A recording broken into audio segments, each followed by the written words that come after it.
नई कहानी देखने के लिए चैनल को सब्सक्राइब करें और बेल आइकन दबाना ना भूलें।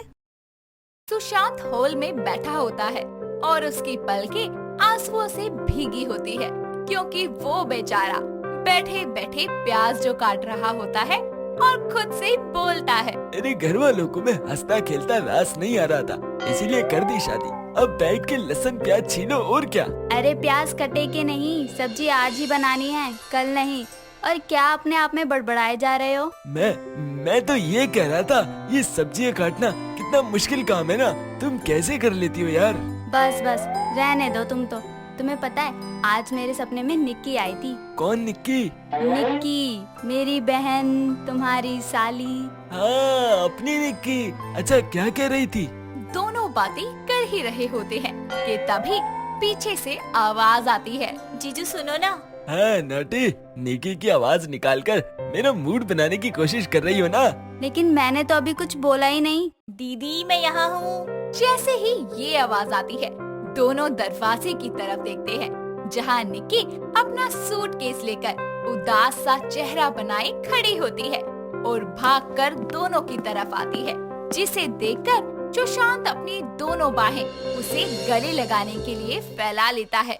लेकिन निक्की आकर चंचल के गले लग जाती है और ये देखकर सुशांत एकदम से अंगड़ाई लेते हुए बोलता है, अरे वाह साली साहिबा, तुम्हारी उम्र तो बहुत लंबी है, अभी चंचल तुम्हारी ही बातें कर रही थी। अरे आप चुप करिए। निक्की क्या हुआ? तो सुबह सुबह यहाँ, वो भी सामान के साथ, क्या बात है? वो जीजू मुझे शादी करनी है। हाँ मैं तो कब से तैयार बैठा हूँ। हाँ बोलो कब करनी है, मैं सब तैयारी करवा दूंगा। मुझे शादी करनी है जीजू, लेकिन अपनी पसंद से, और माँ जबरदस्ती अपने पसंद के लड़के से करवाना चाहती है, इसीलिए मेरी उनसे बहस हो गई और मैं सारा सामान पैक करके यहाँ पर आ गई। खुशी देकर बड़ी जल्दी झेल ली। भगवान हर किसी को अपनी साली पसंद होती है, तो आप डायरेक्ट साली से ही शादी क्यों नहीं करवाते?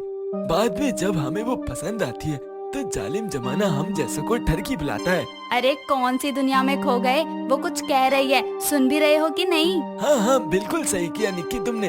अरे सोच समझ कर ही शादी करनी चाहिए। मैंने शादी के नाम पे हादसा बर्दाश्त कर लिया, तुम्हें थोड़ी करने दूंगा। आप क्या कहना चाहते हो? मुझसे शादी आपकी जिंदगी का हादसा है? अरे पगली, निक्की तुम्हारी बहन बिना हर बात दिल पे ले लेती है। अरे निक्की आई है, नाश्ता वाश्ता कराओ, बेचारी भूखी होगी। जिसके बाद चंचल निक्की को लेकर अपने कमरे में चली जाती है और ऐसे ही समय बीतता है और एक दिन तीनों मिलकर सुशांत चंचल की शादी की एल्बम देख रहे होते हैं। तभी वहाँ सुशांत का दोस्त कार्तिक आता है और बोलता है, ओ कमीने, तू अपना फोन किस कोने में फेंक कर रखता है? कितनी बार कॉल कर लिया मैंने। अरे कार्तिक, इतने दिनों बाद आए हो और आते ही गुस्सा। गुस्सा ना करूं तो क्या करूं?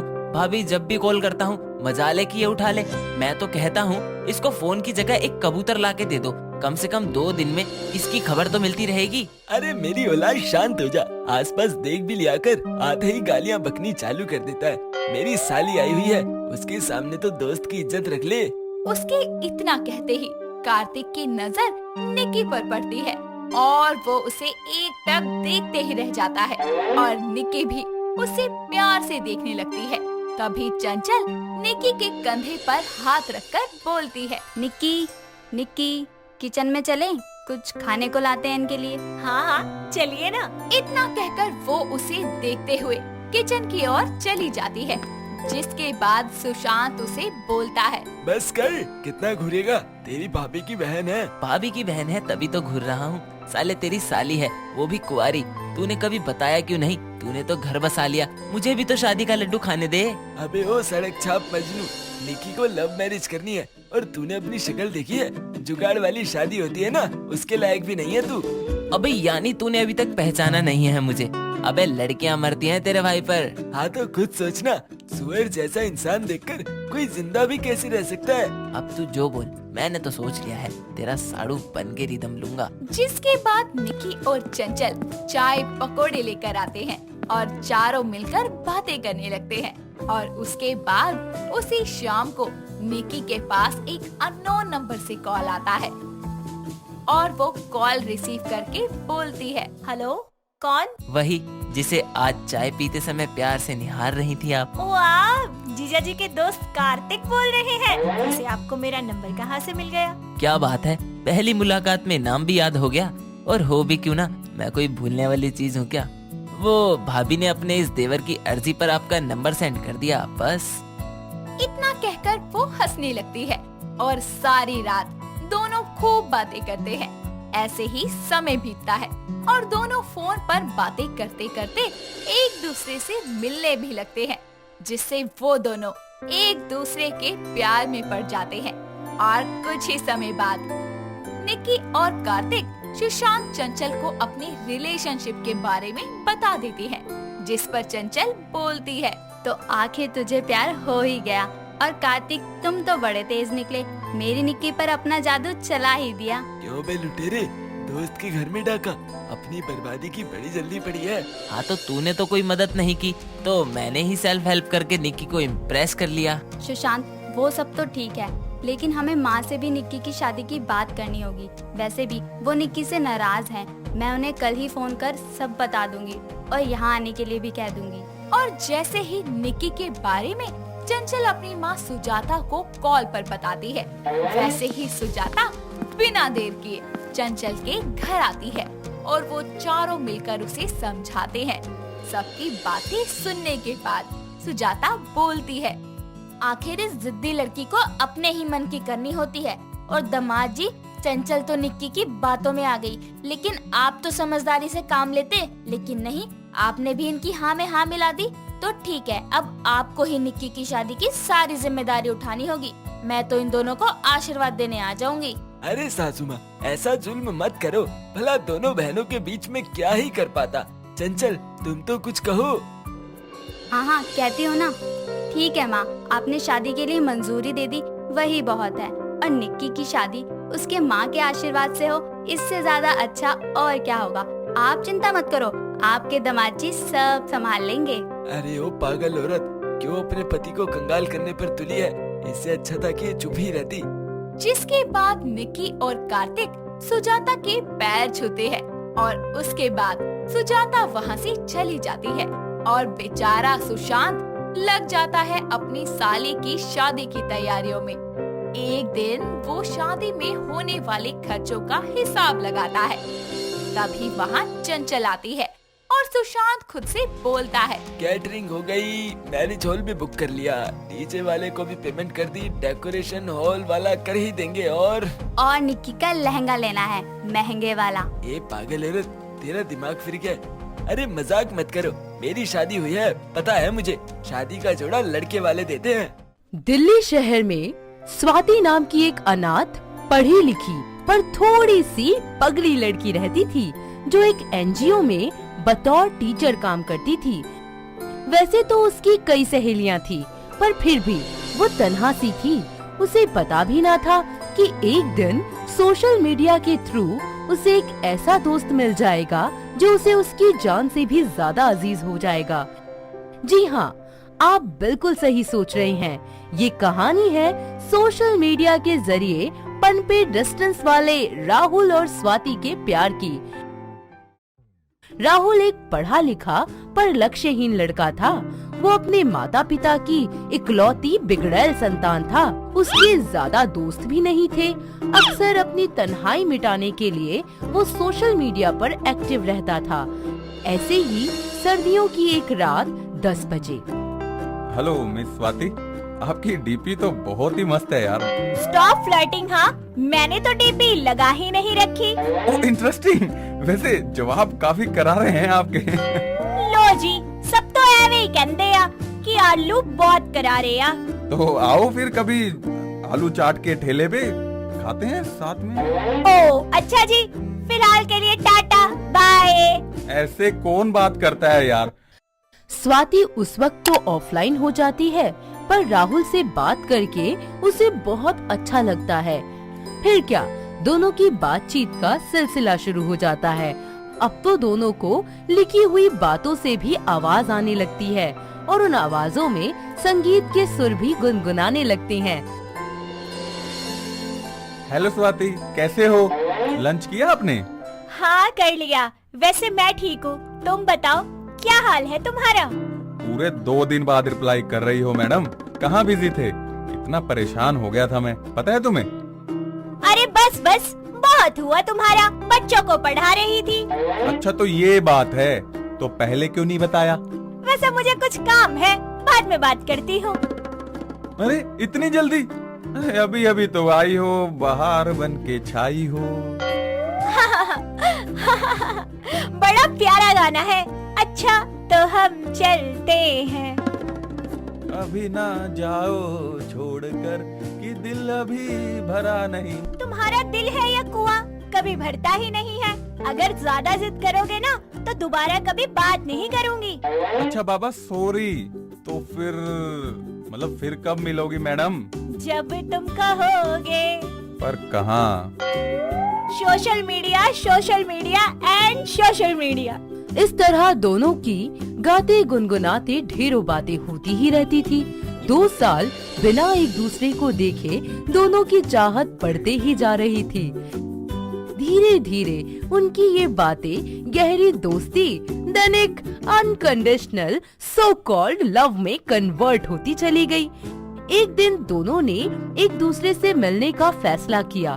धीरे धीरे मुलाकातों का सिलसिला भी शुरू हो गया। ऐसे ही एक दिन राहुल और स्वाति एक दूसरे से सीसीडी में मिलते हैं। स्वाति, मैं तुम्हें बहुत पसंद करता हूँ। वैसे ये कॉफी काफी टेस्टी है। समझने की कोशिश करो यार। क्या मतलब है तुम्हारा कि मैं कुछ समझती नहीं हूँ? हाँ? कभी गुस्सा, कभी कॉमेडी, यार कभी सीरियस भी ले लिया करो मेरी बातों को। अच्छा ठीक है बाबा, बोलो। अच्छा तो फिर एक बात बताओ, तुम्हें लड़का कैसा पसंद है? काश तुमने कभी व्हाइट सॉस पास्ता के लिए पूछा होता। अरे पास्ते की तो दुकान लगा दूंगा, दुकान। पर अब सीरियसली बताओ यार। लड़का फौजी होना चाहिए और वो सिर्फ और सिर्फ मुझसे बहुत सारा प्यार करे। वैसे तुम्हें कैसी लड़की पसंद है? एकदम तुम्हारे जैसी। आई रियली लव यू यार। क्या Rahul, will you marry me? पागल हो क्या? हाँ पागल हूँ, तुम्हारे प्यार में पागल हूँ। शादी कोई हलवा है क्या? अरे नहीं है तो बना दूंगा हलवा। मैं तुम्हें पाने के लिए बावर्ची भी बन जाऊंगा यार। बताओ मुझे प्यार करती हो या नहीं? I love you too Rahul. तुम अभी सेटल नहीं हो, कैसे होगा सब? अरे सब हो जाएगा, तुम बस देखते जाओ। इस तरह स्वाति की वजह से दिशाहीन राहुल को एक लक्ष्य मिल जाता है और वो अपने प्यार को पाने के लिए जी तोड़ मेहनत करना शुरू कर देता है। रात भर जागने वाला राहुल सुबह 4 बजे उठकर रनिंग करता और अपनी फिटनेस पर ध्यान देता। साथ ही कॉम्पिटिटिव एग्जाम की तैयारी करने लगता और स्वाति से बात करना कम कर देता है।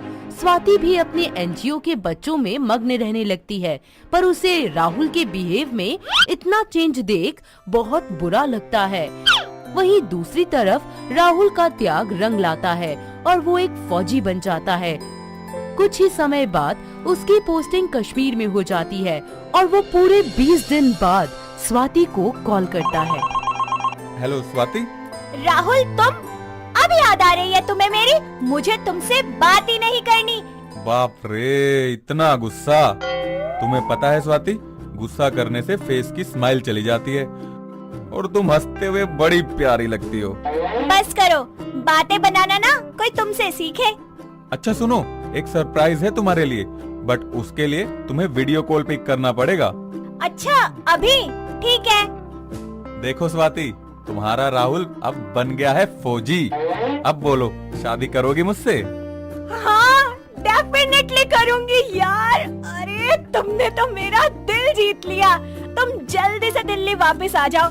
मैडम इंतजार की घड़ियां बस खत्म होने वाली है। परसों यानी 9 जनवरी को आ रहा हूँ मैं। सच्ची? तुम आ रहे हो ना? हाँ, पूरे 10 दिन की छुट्टी मिली है मुझे। कुछ ही समय बाद 9 जनवरी का दिन आ जाता है। दोनों की मुलाकात एक टेम्पल में होती है, जहां दोनों की आंखों ही आंखों में काफी बातचीत चल ही रही होती है कि तभी राहुल को एक कॉल आता है। राहुल, तुम्हारी छुट्टियां रद्द हो गई हैं। सीमा पर अवसाद बढ़ता ही जा रहा है। तुम्हें फौरन आना होगा। ओके सर, क्या हुआ Rahul? I am really sorry Swati, मुझे जाना होगा। मत जाओ ना वहाँ पर बहुत डेंजर है।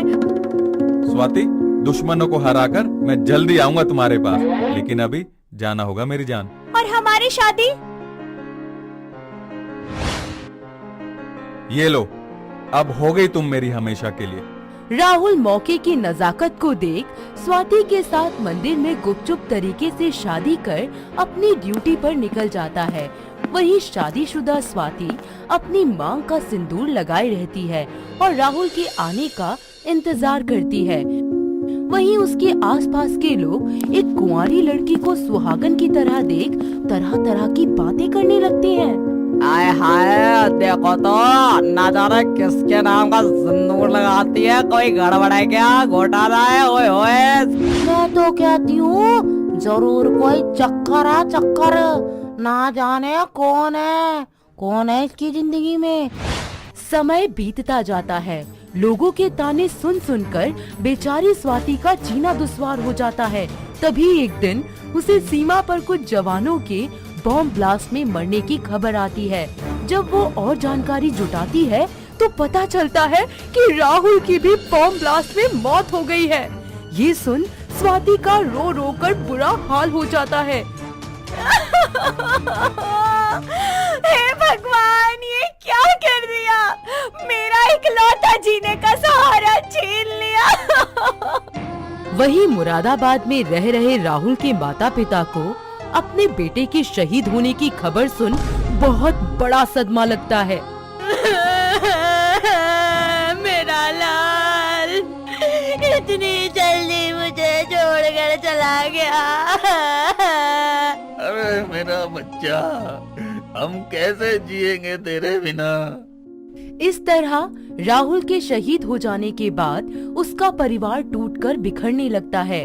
वहीं स्वाति भी उसके गम में बहुत मायूस हो जाती है, पर किसी तरह खुद को संभालते हुए कुछ दिन बाद वो राहुल के परिवार वालों से मिलने उनके घर जाती है और उन्हें अपनी और राहुल की गुपचुप हुई शादी के बारे में बताती है। राहुल के माता पिता सब समझ जाते हैं और स्वाति को अपना लेते हैं और स्वाति भी अपनी सास ससुर की सेवा में अपना जीवन न्यौछावर कर देती है। तो देखा दोस्तों, किस तरह हमारी गुपचुप ब्याही बहू ने अपना फर्ज और प्यार निभाया। तो आज सैल्यूट करते हैं फौजी की बीवियों और परिवार वालों को। अगर आपको भी देश के फौजियों से प्यार है तो कमेंट करने में बिल्कुल कंजूसी मत करना, ठीक है दोस्तों। अगर आपको ये कहानी पसंद आई तो इसे लाइक करें, शेयर करें और कमेंट करके बताएं कि कहानी में आपको सबसे अच्छा क्या लगा।